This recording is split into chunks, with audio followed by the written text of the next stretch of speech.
Bienvenue chez Radio Torgnole, la seule radio où tu t'en prends plein la gueule mais que tu rigoles. Cette radio est très particulière parce que toute la programmation se résume à une seule chronique, diffusée à des intervalles irréguliers et jamais en direct. Mais avant ça, un petit mot de notre sponsor, Callahan Stain Scrub.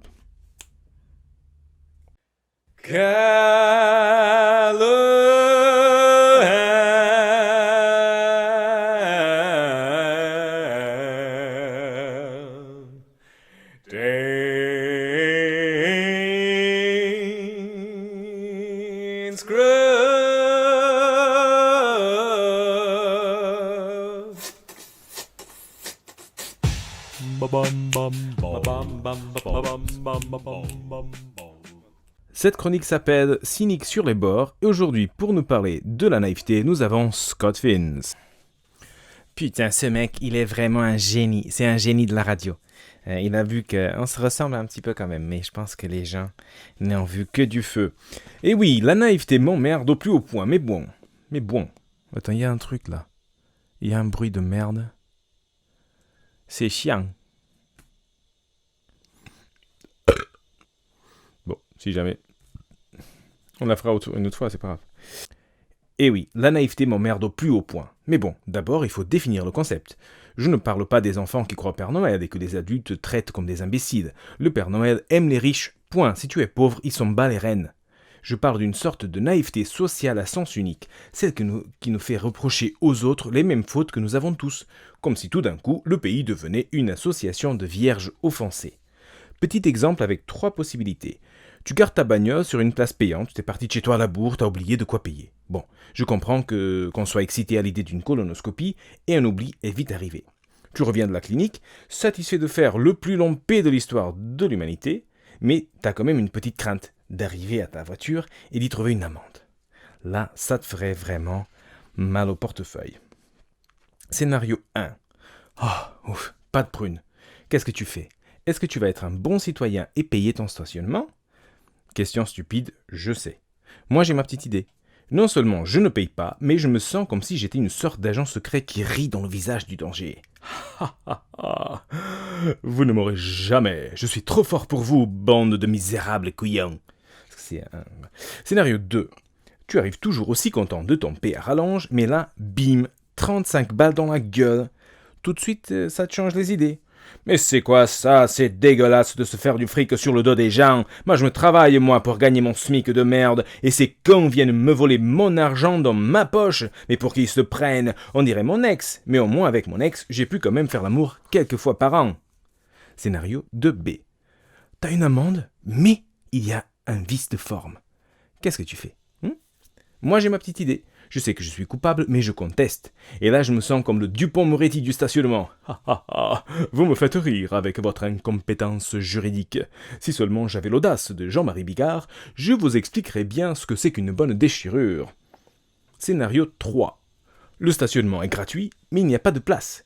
Tu tournes comme un con pendant 20 minutes, tu loupes ton rendez-vous, les paix que tu sors sont ceux de tous les jours, absolument banal. Là, t'es pas content. Franchement, on ne peut pas faire en sorte que tous ces cons laissent des places libres pour les autres. Merde, on devrait faire payer le stationnement ici. 3 mois après, tu meurs d'un cancer du côlon. Ta famille, pendant ton enterrement, se dit « Il était quand même con, hein ?» Il était quand même con. De chez lui jusqu'à la clinique, il y avait quoi, 730 mètres? Il était con. C'est vrai, ta mère, c'est vrai qu'il n'a pas inventé l'eau tiède, hein? Même ses potes de la fistinière n'ont rien vu venir, dis donc.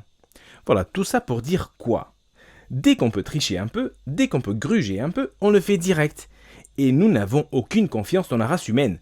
Vous avez remarqué que nous avons besoin de contrôleurs, de policiers, de juges, de commissaires, d'inspecteurs, d'huissiers, de témoins, d'attestations, d'arbitres, et encore des gens pour contrôler tous ces gens-là, pour éviter qu'ils trichent. Moi je suis contre la naïveté. Penser que le pouvoir ou les responsabilités devraient, comme par magie, nous rendre des gens meilleurs, c'est juste absurde.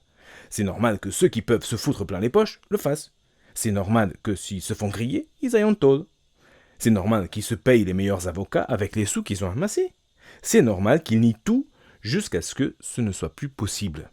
Ils sont comme toi et moi. Toi, tu ferais quoi, toi? Tu ferais pareil. Merde. Et on s'étonne après qu'il y ait des policiers racistes. Moi, ça ne m'étonne pas. Suis-moi, viens, suis-moi dans ce petit raisonnement et tu vas voir.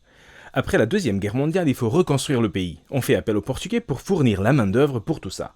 On va caroler le pays. Les Portos arrivent ici sans rien. Ils ne peuvent pas se payer des logements en centre-ville. On les oblige à aller vivre dans la banlieue.